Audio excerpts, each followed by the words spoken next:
Good afternoon, everybody, and welcome to Women in Football's latest webinar. We're all very grateful to our members for your support, and the feedback we're receiving from you regarding these webinars is super positive and encouraging for all. So thank you so much for that feedback and telling us that you're enjoying the series. We've got another great webinar for you today. Before we start, all of us at Women in Football just wanted to say a little word about what's going on at the moment, because probably many of you, like us, have been affected by the news from America and the Black Lives Matters cause issue project, which is everybody's issue. We've been doing a lot of thinking about it and mindful that we're a powerful and respected voice to an extent within the football industry, and thinking about how we can use our platform to promote and continue that super important conversation. So do watch this space, and as ever with all our webinars, if you have any ideas for who you'd like to hear from, what you'd like us to bring to you to talk about and discuss, then do let us know. But on to today's webinar. Thank you to Laura and Chris for joining us. We're super excited to have you both here. And I'm just going to introduce Laura and Chris for those of you who may not know the full bios. So let's start with Chris. Chris is a Spurs fan. She's a season ticket holder for both the men's and the women's games. And in her day job, she's a strategy consultant specialising in startups and SMEs. And alongside that, she holds an incredible portfolio of voluntary roles. And I'd like to stress, these are all voluntary. Chris gives of her time to be the chair of the board at the Women's Equality Party. She also spent many years running Europe's first out women's football team. And amongst the other many strings to her bow, Chris is a trustee of Kick It Out, an independent member of the FA's Inclusion Advisory Board. She's co-chair of Proud Lillywhites, the official Spurs LGBTQ+ supporters association, and the list goes on. And all of these things Chris does voluntarily, giving of her own time and energy so generously. She's passionate and dedicated and is a leading voice across the football world. I always love meeting Chris. I always love having the opportunity to talk to her. And she is somebody who's guaranteed to engage and inspire. So welcome, Chris. Right, Laura. Laura, my script says Laura is one of the leading female broadcasters in the sports industry. Well, you know what? Let's just cross out that word female and start the sentence again. Laura is one of the leading female broadcasters in UK sport. She's the host of TalkSport's Breakfast Show, one of the most listened to shows in the UK, and she's worked her way up through the ranks. She started as a runner on Sky Sports before graduating to host The Debate, Super Sunday and Carabao Cup coverage for Sky. Her impressive list of interviewees includes Paul Pogba, David Beckham, Pep Guardiola, Jurgen Klopp and Harry Kane, to name but a few. And outside football, Laura also hosts Sky Sports darts coverage and has a keen interest in English literature, which she's studied to degree level, a passion I share. So Laura, we must take that conversation offline. Welcome to you both. Thank you so much. Ooh. Okay, Jane, I mean, it's difficult to follow that, isn't it, when someone really bigs you up like that? But Chris, I'm about to do it for you a little bit more, actually. Thank you to everybody that has tuned in and is involved and wants to hear what Chris has to say. I totally join you in that. I'll get onto that in just a second. There's a couple of house rules, I think we could call them, a few things that I need to say to you guys. As always, keep it light in the chat. Feel free to introduce yourself, say who you are, what you do, where you're from, and if you are using that facility, please keep it positive, be respectful and be polite. I mean, I think you probably all will be anyway, so don't worry about that too much. Now for Chris, I mean, this piece of paper here is what I wrote down, because I was reading through and I was like, wow, how many jobs has Chris got? How much stuff does Chris get involved with? And I mean, I could almost fill my page. We have heard a lot of what you do already. A recap just quickly that we've been without football in this country since Friday, the 13th of March, which does actually feel like a lifetime. And while there are bigger things at play than just kicking a ball, it's left us all very heavy. And I think it highlights that it's not just a game. It's not just a game to any of us that know it, that love it, that work in it, that watch it. I've worked at Sky for 10 years. I host the breakfast show now, just like Jane was saying. I've been an Arsenal fan all my life. Sport brings my family together. I've made friends for life through playing sport. It's now my profession. It's given me absolutely everything in my life. And I always look at it like that. And that is why I feel passionately about sport and why I will always talk about sport and always enjoy it. Chris, however, I was so excited to meet her because this is someone that doesn't just love sport, dedicates every ounce of her time to it and wants to make a change. And I wrote something down. She just gets things done. That's what I wrote down.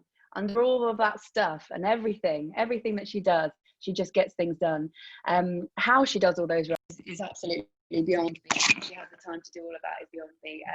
But let's ask her and let's meet her now. So Chris, you stayed quiet for long enough. How was that? Is it a bit embarrassing hearing all of that? A little bit, to be fair, because I guess none of this was really intentional. So I guess I've always been, I think I've been a campaigner in my heart my whole life. When I was about 13 or 14, it was a really cold winter and the girls weren't allowed to wear trousers.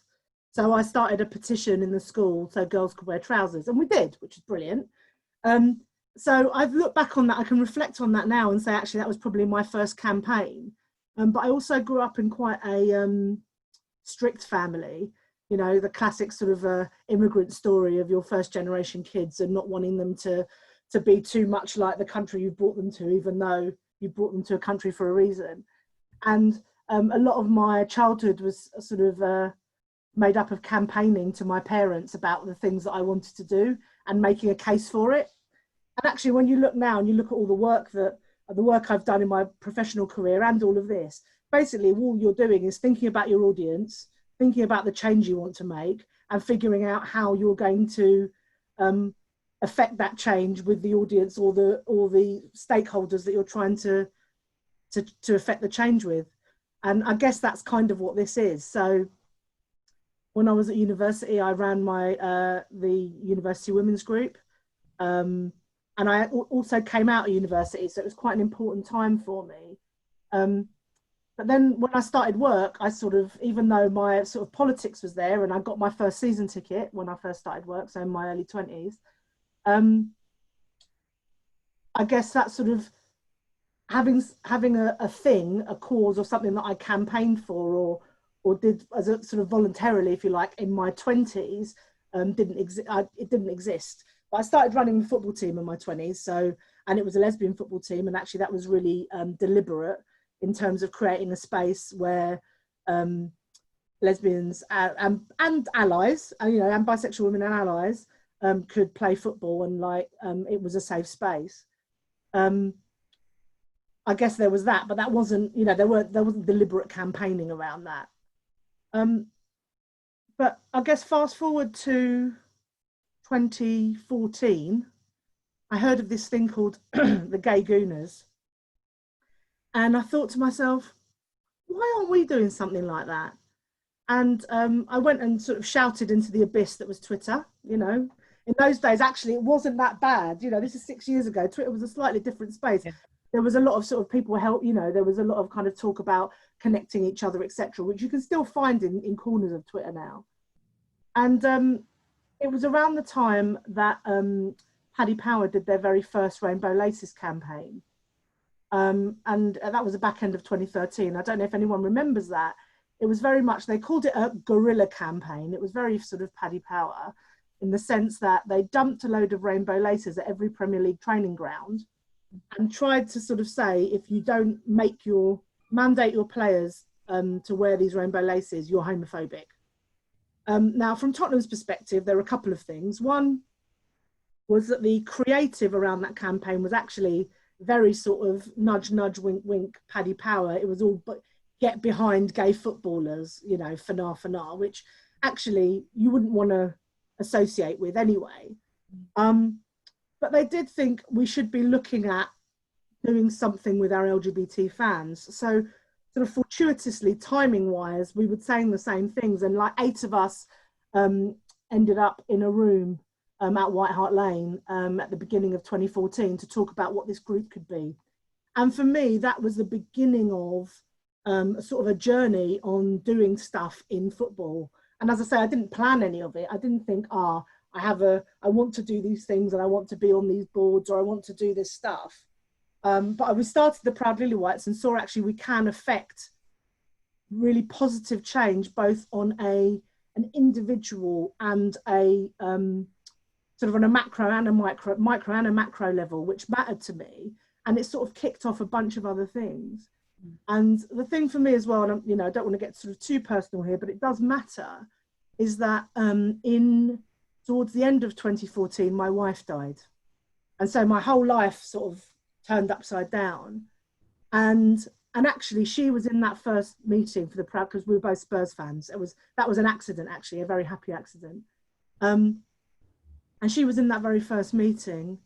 And I thought at the time, I can't really remember that first year, but I thought at the time I wanted to do something that was sort of in her memory and with her at the centre of it, and that's part of her legacy, I suppose. And she really believed in social justice. And so actually what I realise now is that all of this work really has got her name all over it, and that's another reason why it matters so much to me. That was a really long answer. That was amazing. There is so much from just that answer that I want to pick up on, and I think we're going to build our way into it, and we're going to take you right back to isolation now, because for one of the most busiest women that I've heard of, how has it been? I mean, I suppose you still are working, you're still getting involved with things and planning, but what's it been like just having to isolate yourself and almost take a step back? And is that what you've done? Well, I know I should probably say that I've learned Mandarin and YouTubed like building an extension on the house or whatever, but I haven't. Yeah. I built some bookshelves. Have you read any books? Yeah. I guess like most people, I've kind of, watched Unorthodox on Netflix, and if you haven't, watch it, it's really good. Had millions of Zoom meetings, and I have carried on working, and a lot of the stuff that we've been doing is kind of, a lot of the organisations I'm involved in have done some of the things that we always said we wanted to do, but haven't necessarily been able to, as you're sort of running full pelt in delivery. But I also think there's been something nice about not literally running around, because I have a sort of a portfolio career as well. I work for myself. I spend a lot of time like running from meeting to meeting, and there's a lot more time actually if you're not physically running from meeting to meeting. And so I've taken a lunch break, which I haven't done in 25 years probably. I think there is something about making sure that you don't let everything bleed into your sort of personal time as well. But I'm lucky enough, we live in a house, and so my partner, one of us is upstairs and one's downstairs, so at least we've got sort of that physical distance, that that space we've got as well. So I think it's been all right, and it's sort of taken me I'd love to say that I wasn't as busy, but I think I am, just because people then want to do sort of different and more stuff. But I think the other thing, just to go back to just the lockdown thing, that I think's been really good is a lot of the mutual aid groups that have popped up. Because one thing is, I've lived in this house for 16, 17 years, and I know some of my neighbours, but I live in London, so it's quite a transient population. People are here for 2 or 3 years and they move on. But it's been really nice getting to know all the neighbours again, and hopefully maintaining that as all this lifts. It's funny actually, because when you say, Zoom meetings, you save a little bit of time because you're not traveling here and there. It sounds like the time that you're saving, you're actually filling up with other things. So in a way, you're almost busier, aren't you? And there's a lot of staring at a screen. So if you see me sort of look off into the into the sort of that onto the horizon. It's just so I don't have to look at a screen for a yeah, just for a minute. Are you broadcasting? You're in the studio though, aren't you? You're not broadcasting from home. Yeah, so I go in the studio 3 days a week, but it's really odd. It feels different now because before, at the beginning of lockdown, it was a ghost town.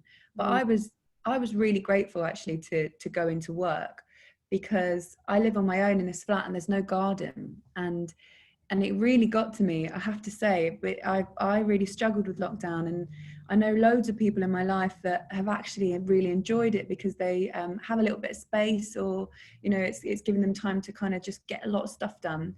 And for me, it's been a journey. I have to say, it's been everything in one. I've done that. I've organised lots of different things, but I think the reason I struggled the most is I'm used to being all over the place all the time, and when you start to be confined to your own company, I don't know, I think you start to ask yourself questions, if that makes sense. You look at what you're doing, what you're saying, you look at your life, and you think, actually, so I mean, I've come full circle, because now I feel much better about everything, and I've gone through the period of time where I'm eating everything, I'm not exercising, on my days off I'm not going out.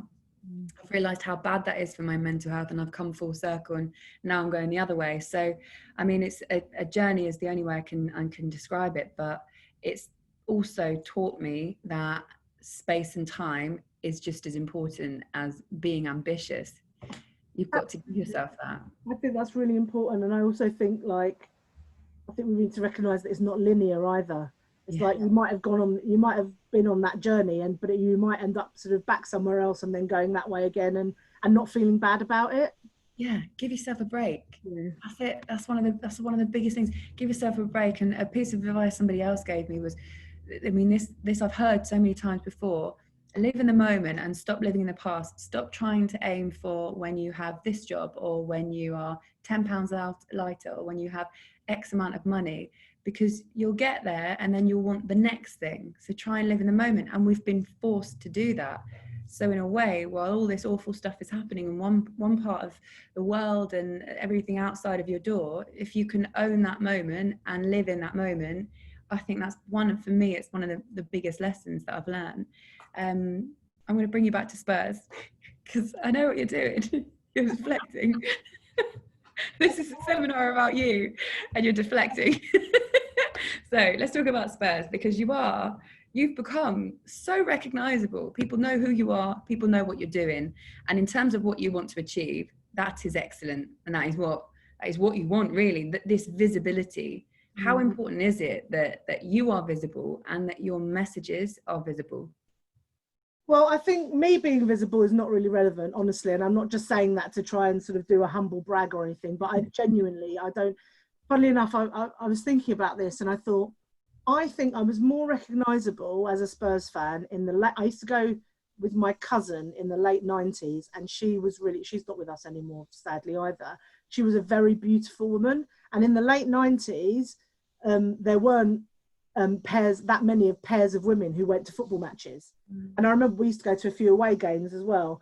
And I remember walking down the street in Cardiff, actually, in the Carling Cup final, and as we walked down the street, hearing people whispering, "There are those girls that sit near us. There are those girls that sit near us." And I'm like, how weird that we're so recognisable just by being the girls that sit near you. So I'm pleased I'm not as recognisable anymore, because it means that the demographic of football fandom who are actually in the stadia is changing. And I think that's really important. I think you asked about visibility. I think visibility is really important. I think we had our flag up at White Hart Lane, and it was in the northwest corner, and actually there are many iconic goals that have been scored at White Hart Lane, including one where Harry Kane came in from the corner, curled it in against Arsenal. I think it was 2016. You know what? He absolutely right there. Scoring against Arsenal, doesn't he? He loves it. And I think, but having the flag there is a really big deal, and it was a really big deal for a number of reasons. It's a big deal because it shows everybody who's LGBT in the ground, whether they're working there, whether they're a fan, whether they're from a home or away, that they're welcome at Tottenham Hotspur Football Club, which means a lot to me.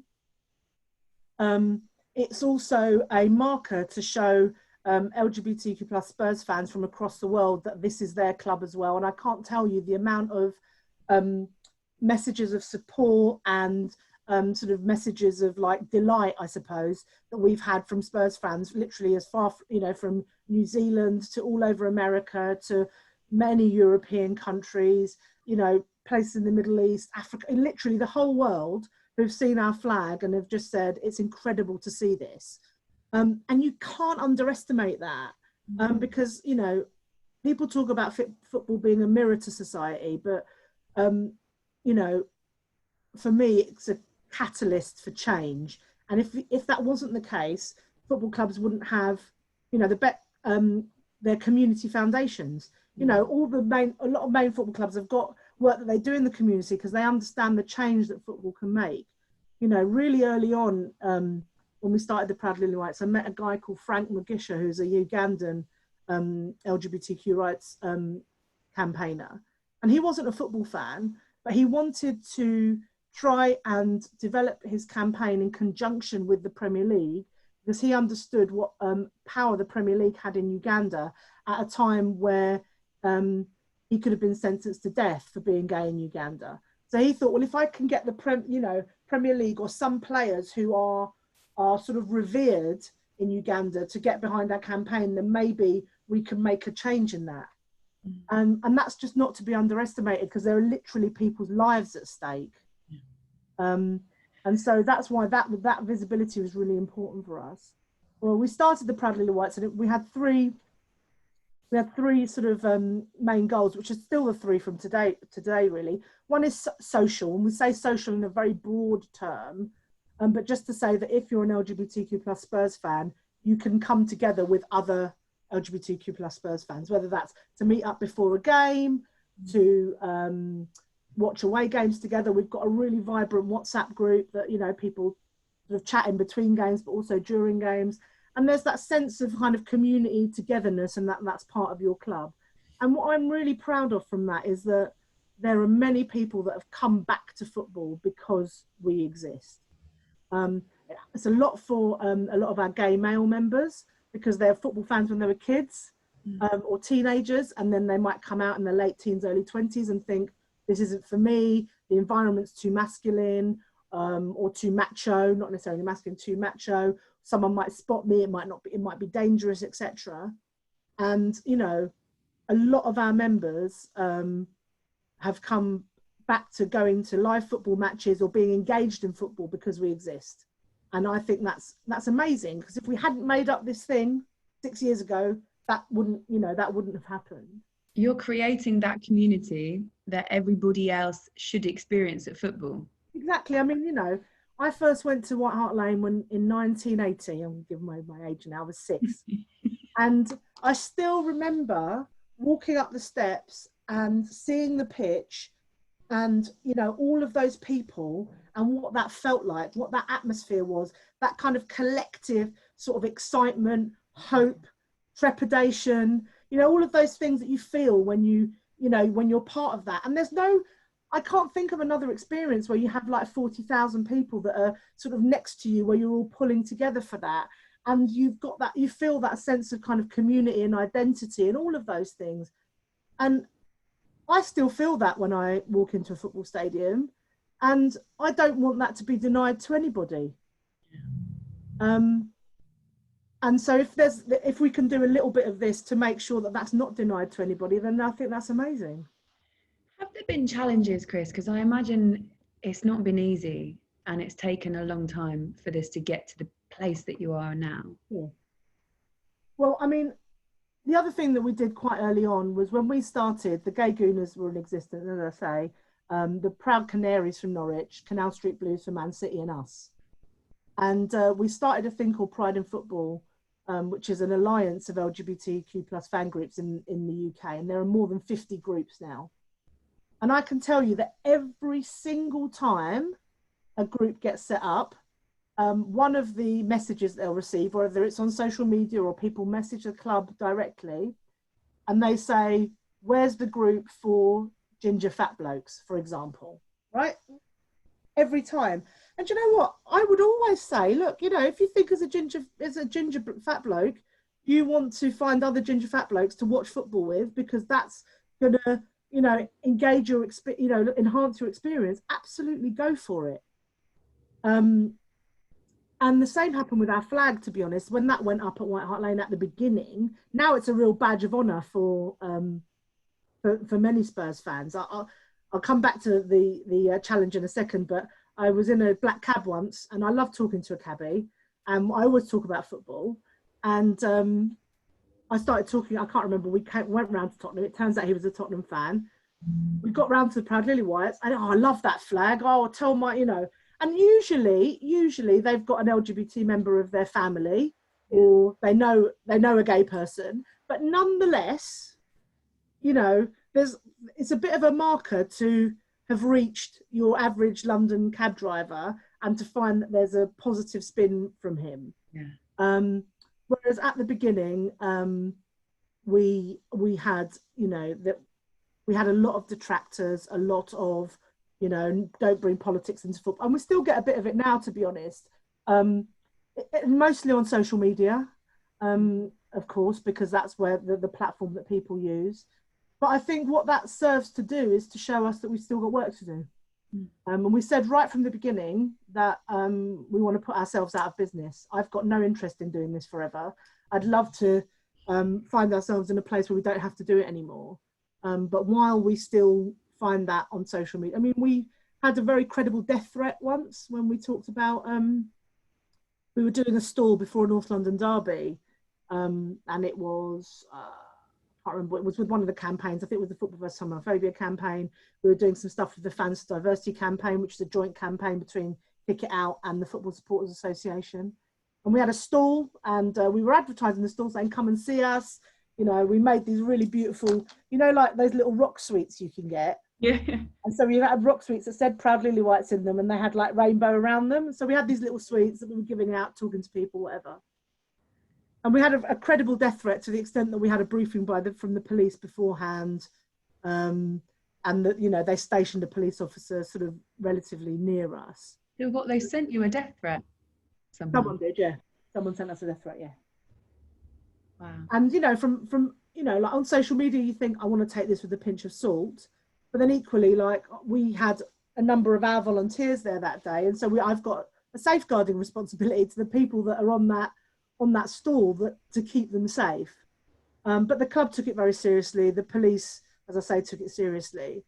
So yeah, there are challenges, but I think particularly in football, what's interesting here is that there's a challenge to the status quo, which is, I guess, what you've also done by being by presenting the TalkSport breakfast show.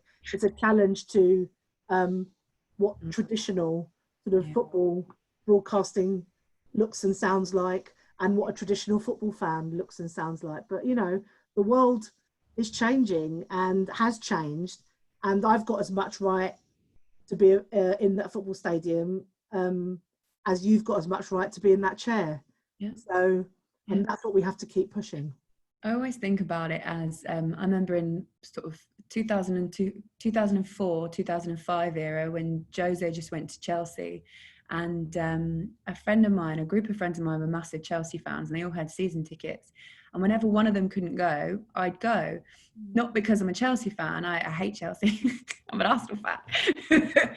But I loved watching them, and I loved that fix of, I couldn't get a season ticket at the time. I was about 16, 17, or 17 probably it was. So I was in college. So season tickets were out of my reach completely. And I wanted to go for the buzz that you're talking about, when you walk into a stadium and you get that feeling, and it was just this nervous energy. And I loved watching that Chelsea team. I loved them. But what I used to see and what I used to hear when I sat in those stands, at the time, I accepted it as part of football, and it was sexist chants. There was one called Celery, and anyone who's a Chelsea fan knows exactly what that one is. That's Celery. I won't sing because it's awful. But I would sing it. I'd sit there and sing it because I was kind of like, well, I've got to be one of the lads, and I've got to, you know, muck in, that sort of thing. I never heard racism, but I knew it was there. And looking around me, there weren't that many black faces at all. I knew that there was a certain way about football fans, and that was accepted because it was their house. You know, it was like, this is our house. There are no rules in here. You can't tell me what to do. We're men. This is how we will speak, and this is football, and we'll enjoy it. And I still feel when I work on TalkSport, when I say something that I know will rile people, I still feel that swell of, you're in my house, you know, this is our space. Why I get, go and work on women's football, go back to your own game, you know. And I'm like, well, actually it's men's football that I grew up on. There wasn't that much access to women's football, and it feels very much like a world that you've always been accepted in, that you've always known. All of a sudden you're actually not accepted in it anymore. And it's this weird realization, and it's a battle to and from, a back and forth and all sorts. But it's by changing the norm like what you're doing that I think eventually, it might take a long time, but I truly believe, and I don't know what you think about this, Chris, but I truly believe that there are some people that you just won't change their minds. That's the way they think. But everybody coming through underneath, all the youngsters coming through and seeing a flag, seeing a woman in this place, seeing what you guys are doing, I truly believe that it will shape the way that they believe, because they're all learnt behaviours. Right, absolutely. And I think you've touched on something there, because we're never going to change everybody. But also, what doing this work that we're doing, what it allows us to do is not just try to change individual match-going fans, but to try to unpick the structures that underpin everything. Because, you know, we only have to look at what's been happening in America, what's been happening for many, many years in this country as well. I mean, we can't think that we've got some kind of superiority over America. We've seen many people die black people die from police brutality in this country.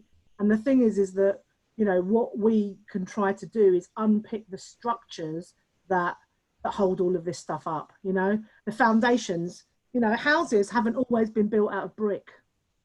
But once upon a time, houses were built from other materials, but we decided that actually we could build houses out of brick. And, you know, we can take away those foundations and build another house, talking of houses. And that's how I feel. I say this all the time at Tottenham, you know, around me. If anyone ever said anything sexist or homophobic, it's the geezers, and I mean geezers around me, that will go, oh no, don't want to say that, she'll have you. I've heard that many times. And I'm all right with that, you know, and I'm all right with that. But I think it's different being a lesbian as well, because it's almost like I can sort of be a bloke. I know it's weird. No, I know what you mean. I know it's weird, but there's a little bit of that. Yeah, because you're less offensive to them in that way. Yeah. That's it's so strange, isn't it? But I know what you mean. I can chat football quite well as well. So I think once you can get over that hurdle. But, you know, we know that obviously now as well with going to a football match, you know, season tickets are hard to come by. So, you know, you might go and sit in various different places as a woman, as a black fan, as a disabled fan. And actually it's hard, you know, you don't want to have to prove yourself in those 90 minutes. You just want to get on with enjoying the game.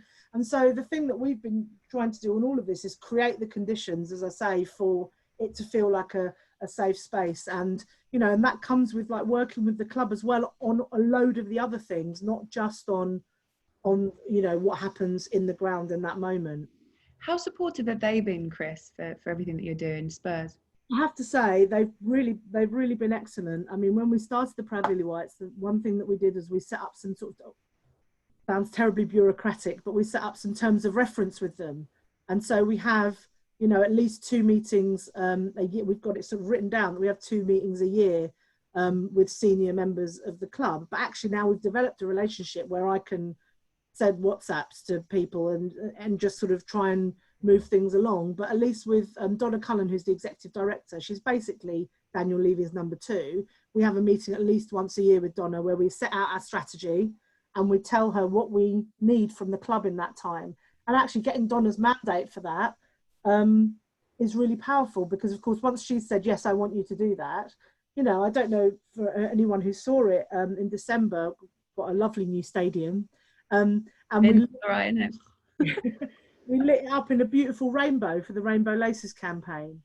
And we had to do that in conjunction with the club. And if we didn't have the relationship that we did, and that was incredible. It was like a, you know, Tottenham's on a hill. You know, you could see it from Ali Pali. You know, it was a sort of a light sculpture for London. But it also, you know, it said something about how committed the club are. And we've built trust with them over the years, so we can challenge them, but from a sort of a critical friend perspective.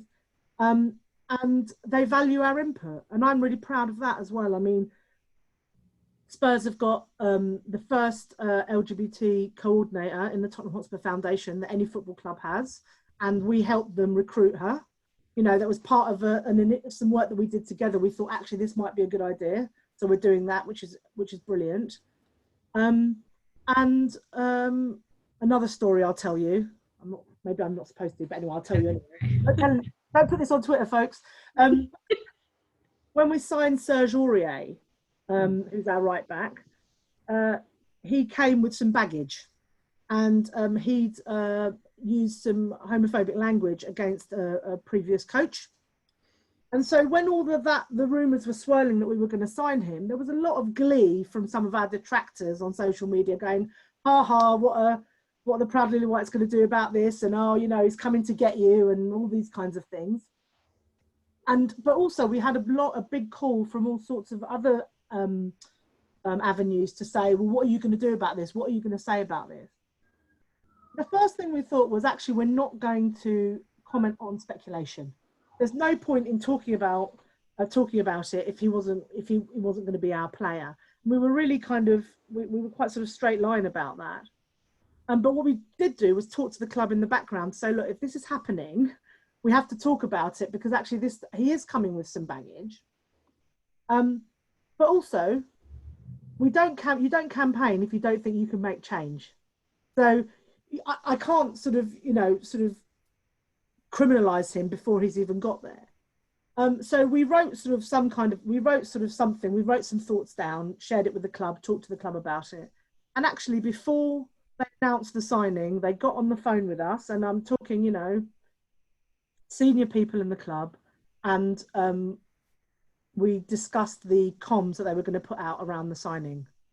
And in the comms, it mentioned the great diversity of the club, or something of the words like that. I mean, and then we released a statement about it as well that basically said, we're not going to criminalize him, but, you know, but he knows where he's coming. And, you know, and that was really important. It was important to us that we were involved in that, but it was also that we created enough of a platform to be able to say that, and to say that education is important. Yeah. And, you know, we met him a couple of months after, as well as one of the campaigns that we were doing. I've got a photograph of us with the flag and the squad, and I'm standing next to Serge, who's got a big grin on his face. Only he could play football as well as he could smile. But bless him. Sorry, Serge. You've got a problem. So, you know, but it takes work. It takes work to build that trust, and actually to sort of do good work around it. But, you know, very early on, one of the comments was, we've never seen such an organised fan group, because Simon, who's my co-chair, and I are both, as Jane said at the beginning, we're both like management consultants, basically. And so we approached it as we'd approach our work, which was actually, okay, what do we want to achieve? Who are we talking to? Where are the big sort of points in the calendar? What's that, you know, and looking at the year and setting a strategy. And also, I didn't want to reinvent the wheel, Laura. You know, there was loads of really good work going on. You know, the Football vs Homophobia do brilliant work. Kick It Out, we're doing really good work. Women in Football, we're doing really good work. And for me, it was like, it's one of the reasons why Jane said at the beginning, I don't work in this space, is because I don't have to, I can maintain complete independence, but also I'm not vying with anybody for any funding. It's a really kind of a sad indictment of where the value is in football as well, in the sense that there's so much money in the game, but very little money in this space. So everyone's competing for funds, and actually considering that, work together really well. But one of the things for me is that I felt like I could sort of maybe join the dots amongst all of those things by being independent and bringing people in, you know. But one of the first things I did when we started was I met when I met Troy Townsend at Kick It Out, met Anwaruddin, who had just started the Fans Diversity campaign, met Lou Englefield at Football vs Homophobia. Our very first event, Joe Tung, who's on the board of Women in Football, was on our panel, and that was brilliant to have Joe there because Joe's an excellent Spurs fan as well. Yep, I know all about it. So, you know. Spurs fans out there, aren't there, compared to us Arsenal fans?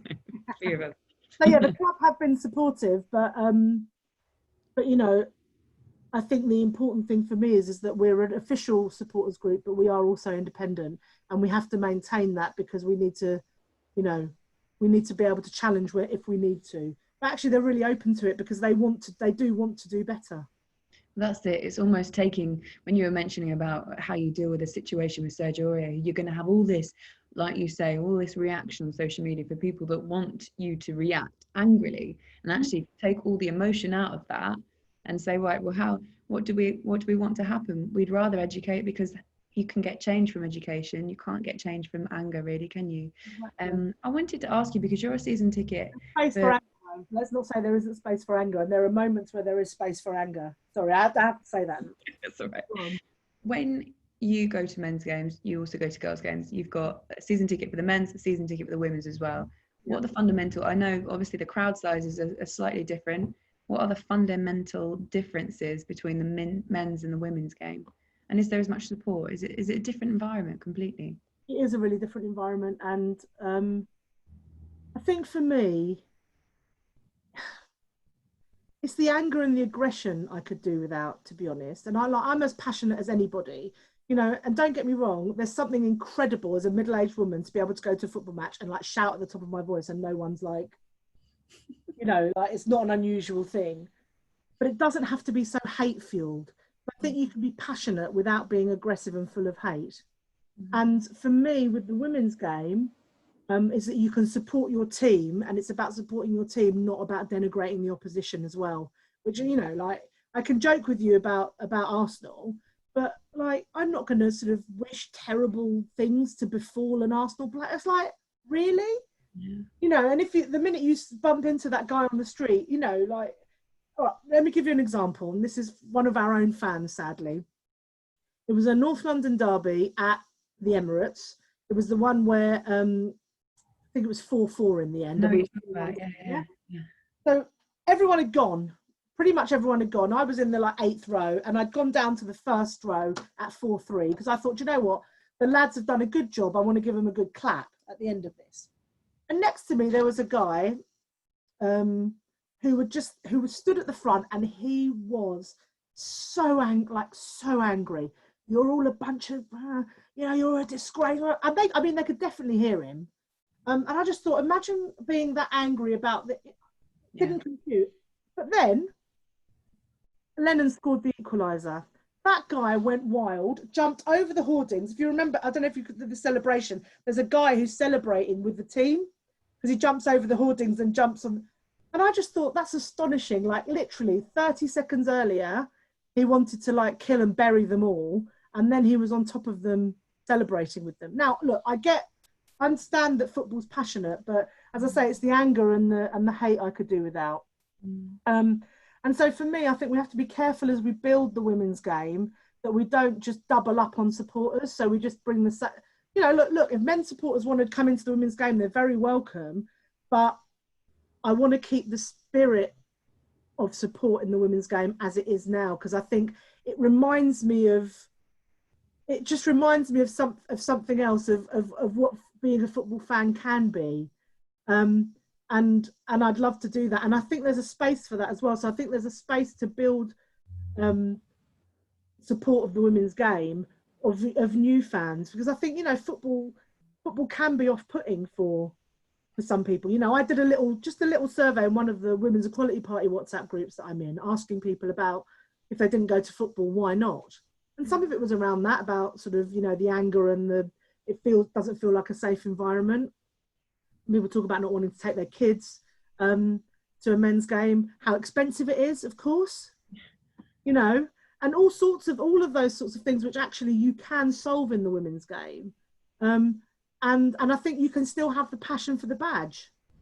And I think there's something else for young people as well, that the players are more accessible. And I think you can't underestimate that, particularly when you see, like the players playing in the big stadium and it being broadcast. So the production feels the same as a men's game being broadcast. And when you're a kid, and suddenly, my partner's got 2 nieces. My partner's from Liverpool there, and they came down for a game and met a couple of the players, and then they saw them playing, and they were like, they're 10. They were like, their minds were blown that they'd met these players, and and I think bridging that gap's really important as well. I totally agree with you. That's what children want, role models, and children want to see sport, and that is, they don't see gender and they don't see color, and that's the brilliant thing about it, which is why I so believe in what you're talking about. Change does happen. It might take a while, but it does happen. Now we're going to do a rapid fire round. Are you ready for this? Yep. As well. Okay, so as you're Spurs and I'm Arsenal, we're going to do you and Spurs first. Okay, and then I can get on so well. Can I ask you afterwards? You can flip it. All right, great. You can ask me first. Great. Okay, fine. Simple rules. You have to answer these very quickly in 15 seconds. First one. Favorite memory as a Spurs fan? The UEFA Cup final win in 1984, or Amsterdam, or jumping up and down in Amsterdam with all the players underneath us. Favorite player? Currently, Dele Alli and Ash Neville, but of all time, probably Ozzy Ardiles or Monica, my late wife, because she used to play for Spurs in the early 2000s. Wow. Favorite Spurs goal?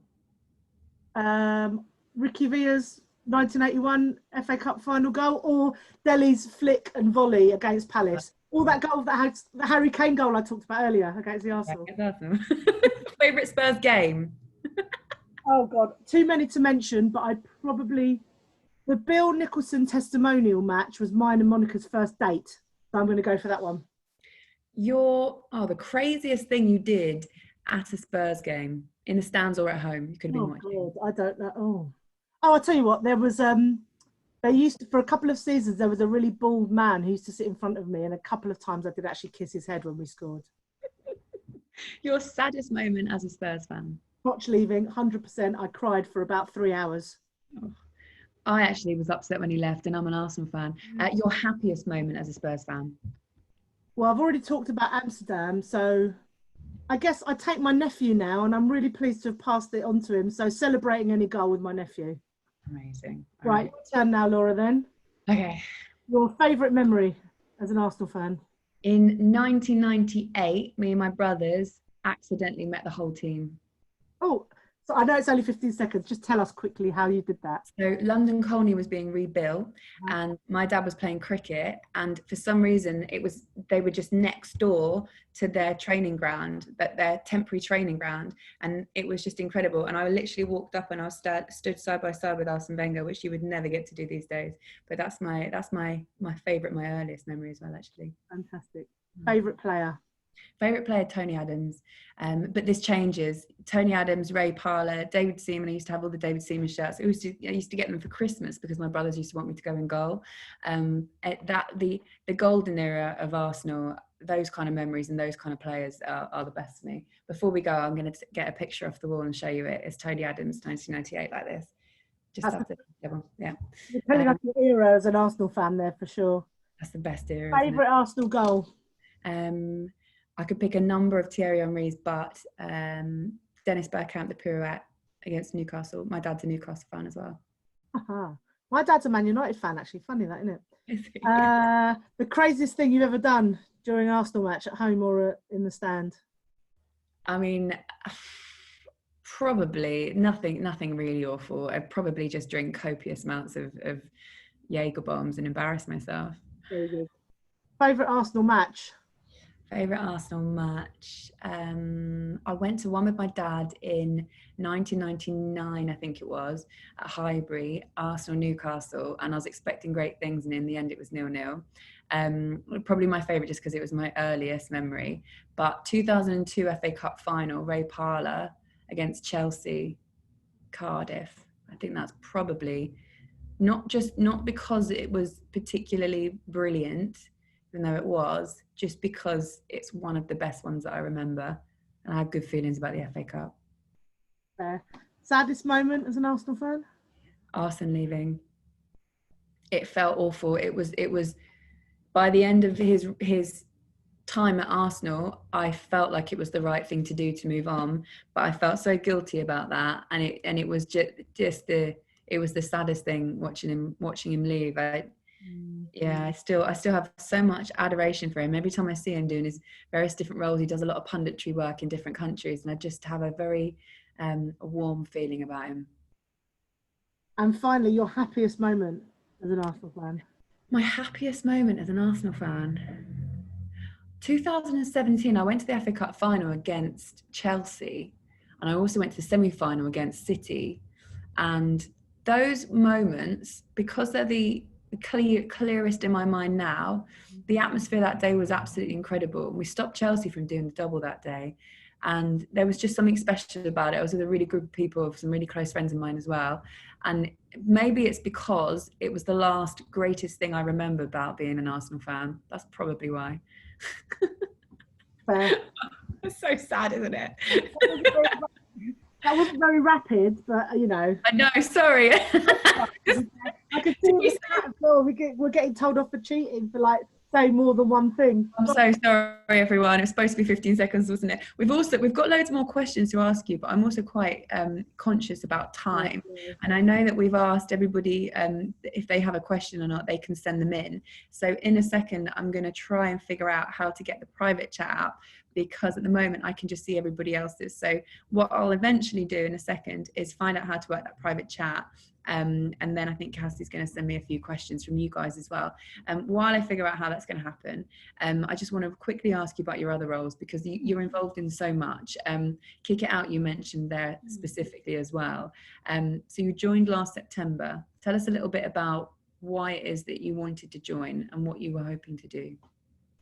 Well, I think I mentioned it earlier. Sort of a lot of this for me is about joining the dots. So you know, Kick It Out is obviously football's equality and inclusion organisation, and you know, working through all levels of football, from the professional game to grassroots, to challenge discrimination and encourage inclusive practice, and obviously campaign for positive change. And so, as I say, it's sort of joining the dots for me, because I do all of this work in sort of homophobia, but the intersections are crucial with sexism, misogyny and racism and ableism.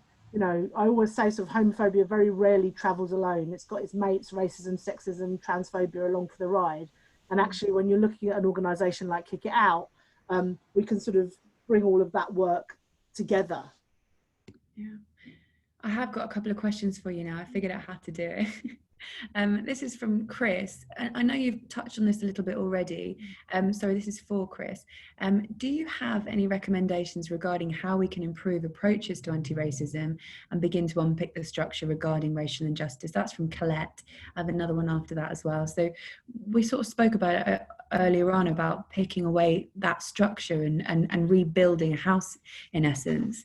How do you do it? It's such a difficult question to tackle, isn't it? This is a big question, and I think, you know, to bring it back to sort of what we're talking about here, I think the thing that we have to do is you have to do things on a micro and a macro level, and you know, bottom up and top down. Now that sounds like a lot of kind of jargon, but actually, you know, I just said that about sort of Kick It Out. They do both anti-discrimination and inclusion work, and that's really important. So you have to sort of fight the stuff and, you know, amplify, you know, racist incidents when they happen in football, and make sure that we talk about them, and that it's that we're talking about them all the time, and what the implications are and the effects that they have on an individual basis and within the structures, but that we also think about how we can rebuild the structures. And that means being very, very conscious about our recruitment practices. You know, Kick It Out do some brilliant work with a program called Raise Your Game, which is about mentoring, providing opportunities for people from minority, in inverted commas, backgrounds who aspire to work within football, to give them those opportunities. And I think that stuff's really important as well, because we have to change we have to change what our structures look like as well. You know, there's a 30% club in the city. I don't understand why they ever decided that it was going to be 30%. I don't know why they didn't think 50 was a good enough aspiration. So, you know, I think we do that. We make those small changes on an individual basis, but we have to change the structures as well. You know, we might not have a chance to talk about the FA, but on the FA's Inclusion Advisory Board, you know, when that started and when Dame Heather Rabats was the chair of it, they introduced mandatory education for people who had been charged with, you know, charged with discrimination. Now we take that for granted that someone has an education program, but it took Heather Rabats and her Inclusion Advisory Board to make that something that has become the norm in football. That's how you make those changes in the structures. Now the FA is a tanker. It takes a lot to turn a tanker around. You can turn a tanker around, and there are loads of people doing really good work. And you know, the FA's got partnerships now with Stonewall. They've done stuff with Pride, and planning on stuff with UK Black Pride this year.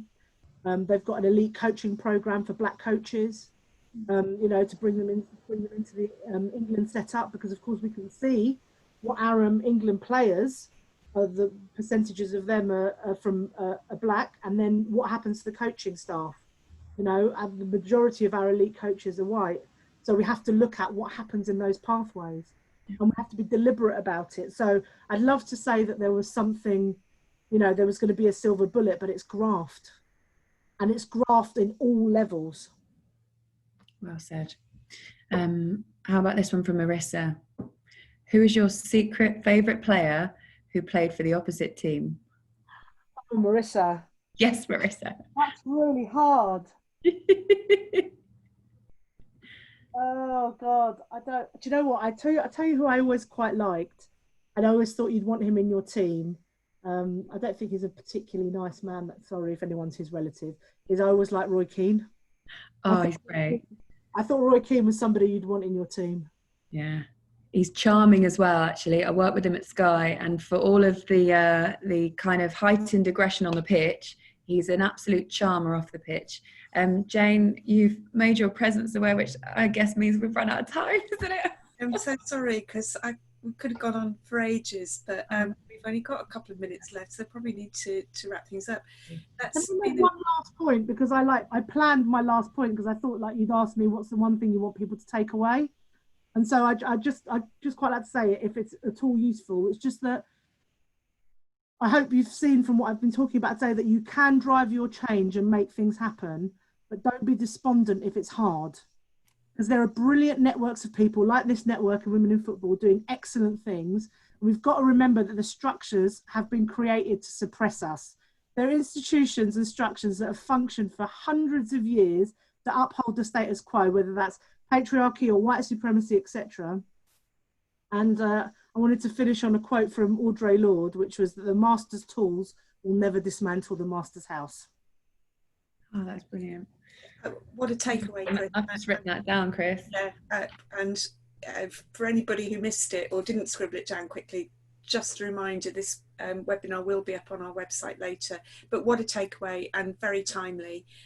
You know, it reminds me of something James Corden said about Black Lives Matter. He said, you can't ask black people to undo a problem not of their making. And I think you spoke very powerfully about unpicking the structures, just looking at some of my notes. You know, it's going to take graft at all levels, and mindful also. I thought very powerful when you said homophobia rarely travels alone. So super grateful for that. But also, what a joy to hear two women that quick fire round just talking about supporting their respective North London clubs. So I know we could go on for another hour. It's been absolutely fascinating. I just want to thank you so much, and the thanks and the positive comments are flooding through on the chat, which is excellent.